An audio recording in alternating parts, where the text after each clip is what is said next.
નવીન પણ જોડાઈ ગયા છે। નવીન, કયા વિસ્તારમાં છો આપ? શું માહોલ જોઈ રહ્યા છો?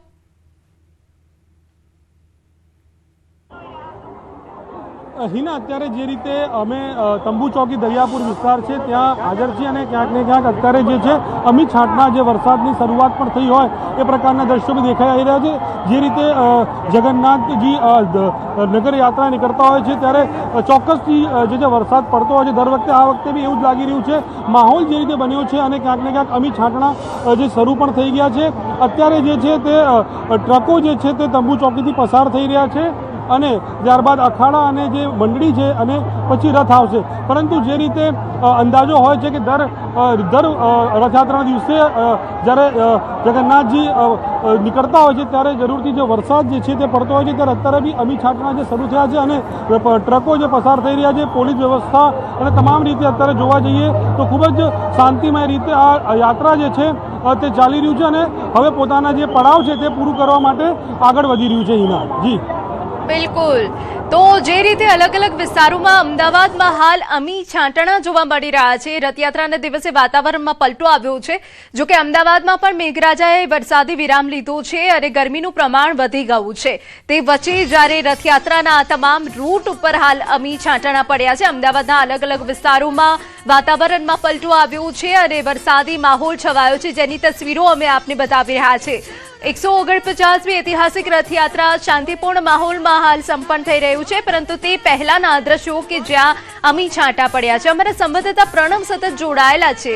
પ્રણવ, આપ કયા રૂટ પર હાલ ઉભા છો? એક તરફ અમી છાંટણા થઈ રહ્યા છે અને બીજી તરફ ભક્તોમાં એટલો જ ઉત્સાહ જોવા મળી રહ્યો છે।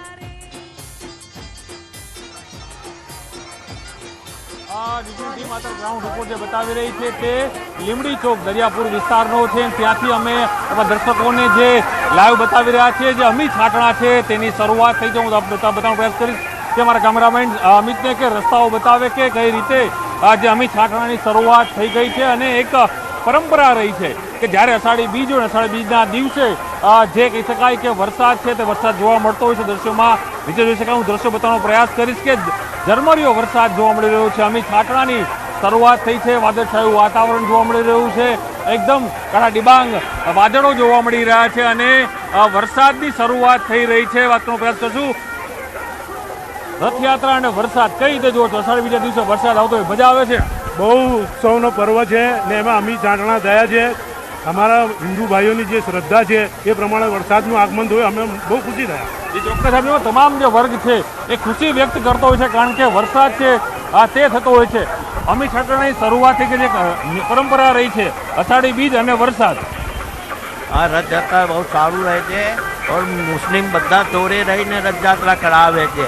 આ લોકો પણ અમારા તાજિયા જ નીકળે છે તો તાજિયામાં બી જોડે રહે, કોઈ જાતના વિશ્વાસ નથી। વરસાદ પડી રહ્યો છે, શું કહેવું છે? વરસાદ સારી રીતે પડે, આ ભગવાનના હિસાબે સારી રીતે વરસાદ પડવા જ જોઈએ।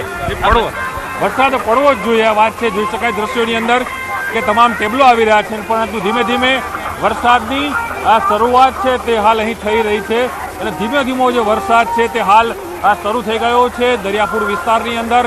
જ્યારે ભગવાન જગન્નાથ પોતાના બહેન અને ભાઈ સાથે જ્યારે સરસપુર પહોંચે છે મોસાળ, અને મોસાળમાં ભગવાન ત્યાં તેની જે મામેરું છે તે ત્યાં ભરાતું હોય છે અને ત્યારબાદ જે નિજ મંદિરે રથો પરત ફરી રહ્યા છે ત્યારે જે રૂટ હોય છે તે સરસપુરથી કાલુપુર, કાલુપુરથી પ્રેમ દરવાજા અને દરિયાપુરથી શાહપુર અને માણેકચોકથી નિજ મંદિર સુધી પહોંચતા હોય છે। પરંતુ તેની પહેલાં દ્રશ્યો જોવા મળી રહ્યું છે કે કઈ રીતે અમી છાંટણાની શરૂઆત થઈ ગઈ છે અને ધીમો ધીમો વરસાદ છે તે શરૂ થઈ ગયો છે। એટલે કહી શકાય કે જે અમદાવાદીઓ જેની રાહ જોઈ રહ્યા હતા અને ખાસ કરીને જ્યારે મેઘરાજા પણ ભગવાન જ્યારે નગર યાત્રા નીકળતા હોય છે તો ભગવાનને પણ કોઈ તકલીફ ના પડે, તેના ભક્તોને કોઈ તકલીફ ના પડે તે પ્રકારની વાત અહીં થતી હોય છે અને તેના જ કારણે મેઘરાજા ખુદ તે જમીન ઉપર તે અહીં પોતાનો જે વરસાદ છે તે અહીં જોવા મળતો હોય છે। દ્રશ્યોમાં જોઈ શકાય છે કે ધીમે ધીમે વરસાદની શરૂઆત થઈ ગઈ છે અને હું પણ જ્યાં ઊભો છું આપને ખુદ અહેસાસ થશે કે કઈ રીતનો વરસાદ છે હાલ અહીં શરૂ થઈ ગયો છે। જી।